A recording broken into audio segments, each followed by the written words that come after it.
अस्सलाम वालेकुम दोस्तों। एक बार फिर मैं आप लोगों के बीच में आया हूँ कुछ फलों के नाम और कुछ सब्जियों के नाम लेकर के। और मैंने इसमें फलों और सब्जियों के फ़ोटो भी डाल रखे हैं, जिससे आप लोगों को समझने में बहुत ही आसानी हो जाएगी।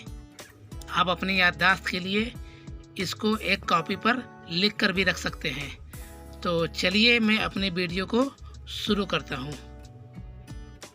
हाँ तो दोस्तों, ये जो फ़ोटो आप देख रहे हैं इसका नाम कीवी है। अरबी में भी इसको कीवी बोलते हैं और इंग्लिश में भी इसको कीवी ही बोलते हैं। और ये जो फल है आपको फल की दुकान पर भी मिल जाएगा, बकाले की भी दुकान पर मिलता है। और ये फल जो है ना होता बहुत फ़ायदेमंद है। वैसे तो जितने भी फल होते हैं खाने के लिए सारे के सारे फ़ायदेमंद ही होते हैं। बस ये है कि आदमी उसको सही तरीके से खाए और सही वक्त में खाए। तो चलिए आगे देखते हैं कौन सा फल है। तो दोस्तों, जो ये फल आप देख रहे हैं इसको अरबी में यानी कि सऊदीया में बुखारा बोलते हैं। क्या बोलते हैं? बुखारा।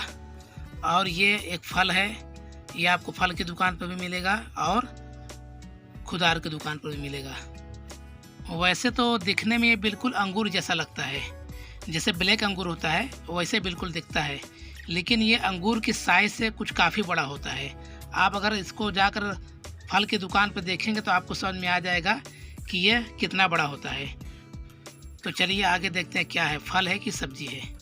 दोस्तों, ये जो फल आप देख रहे हैं इसको सऊदीया में कहते हैं अदकादो। क्या बोलते हैं? अदकादो। वैसे तो इसका शक्ल जो है बिल्कुल अमरूद के जैसा है, देखने में बिल्कुल अमरूद जैसा दिखता है, लेकिन ये अमरूद नहीं है।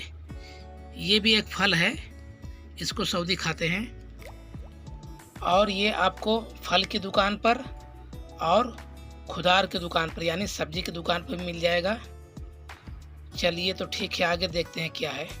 हाँ तो बंधुओं, आप जो ये फ़ोटो देख रहे हैं ये भी एक फल है और इसको सऊदी में बोलते हैं कोवित्रा। क्या बोलते हैं? कोवित्रा। यह वही फल है जिसको इंडिया में चोकतरा बोलते हैं। और भी कई मुल्कों में इसको कई नामों से पुकारते होंगे, मगर सऊदीया में इसको कोवित्रा कहा जाता है। और ये आपको फल की दुकान पर और खुदार की दुकान पर यानी सब्जी की दुकान पर दोनों जगह मिल जाएगा। तो चलिए ठीक है, आगे देखते हैं क्या है। हाँ तो बंधुओं, इस फ़ोटो को तो आप लोगों ने पहचान ही लिया होगा। ये क्या है? ये है टमाटर। इंडिया में इसको टमाटर बोलते हैं और इंग्लिश में इसको टोमेटो बोलते हैं, मगर सऊदीया में क्या कहते हैं? सऊदीया में इसको बोलते हैं टमाटम। ये बिल्कुल ही आसान शब्द है। अगर आप खुदार की दुकान यानी सब्जी की दुकान पर जाएंगे, अगर आप उसको टमाटम बोलेंगे या टमाटर बोलेंगे या तो टमाटो बोलेंगे तो उसको समझ में आ जाएगा कि सामने वाला मांग क्या रहा है। बस इतना ध्यान रखिएगा कि सऊदी इसको क्या बोलते हैं। सऊदी इसको बोलते हैं टमाटम। तो चलिए ठीक है, आगे देखते हैं क्या है। हाँ तो दोस्तों, इस सब्जी को तो आपने पहचान ही लिया होगा। इस सब्जी का नाम है करेला। इसको इंडिया में भी करेला बोलते हैं और सऊदीया में भी करेला ही कहा जाता है।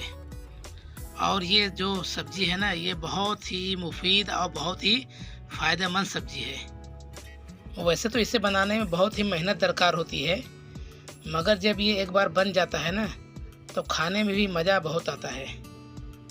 और जितने भी खारजी सऊदी अरब में रहते हैं वो तो बड़े शौक़ से इसको खाते हैं। तो बात आपको समझ में आ गई होगी कि इसको सऊदीया में भी करेला ही कहा जाता है। तो चलिए ठीक है, आगे देखते हैं क्या है। हाँ तो दोस्तों, फ़ोटो देखकर तो आप लोगों ने पहचान ही लिया होगा कि ये कौन सा चीज़ है यानी कौन सी सब्ज़ी है। तो चलिए मैं बता देता हूँ इसको सऊदी में क्या कहते हैं। इसको सऊदी में बोलते हैं फिलफिल। क्या बोलते हैं? फिलफिल। और इंडिया में इसको बोलते हैं मिर्च। और भी कई जगहों पर इसको मिर्च बोलते हैं, कई मुल्कों में इसको मिर्च बोलते हैं। एक बात और, मिर्च भी कई तरीके के होते हैं। एक जैसी ये हरी मिर्च है, एक बिल्कुल ऐसे एक लाल मिर्च आती है और एक पीसी हुई मिर्च आती है। आगे वीडियो में मैं आपको लाल मिर्च के बारे में भी बताऊंगा और उसकी फ़ोटो भी दिखाऊंगा। तो चलिए ठीक है, आगे देखते हैं क्या है। हाँ तो दोस्तों, आपने अभी मिर्ची के बारे में देखा, यानी कि फिलफिल के बारे में। ये भी एक मिर्च है, मगर इसको फिलफिल रूमी बोला जाता है। सऊदी में इसको बोलते हैं फिलफिल रूमी। और जो मिर्च आपने देखा है वह खाना बनाने के लिए इस्तेमाल होता है, मगर ये जो फिलफिल रूमी है ना, ये खाना बनाने में इस्तेमाल बहुत कम होता है। बहुत ही कम जगहों पर इसका इस्तेमाल होता है। जैसे कि पिज़्ज़ा जो है, लोग पिज़्ज़ा बनाते हैं तो पिज़्ज़ा में इस्तेमाल होता है, और पास्ता में भी इसका इस्तेमाल होता है, और बर्गर में भी इसका इस्तेमाल थोड़ा मात्रा में होता है। इसका इस्तेमाल जहाँ कहीं भी होता है बस थोड़ा ही मात्रा में होता है, ज़्यादा नहीं इस्तेमाल करते, क्योंकि ये सिर्फ एक खूबसूरती के लिए होता है। इंशाल्लाह मेरी बात आप लोगों के समझ में आ गई होगी। और अगर आपको मन में कोई कंफ्यूजन है तो आप नीचे कमेंट करके पूछ सकते हैं।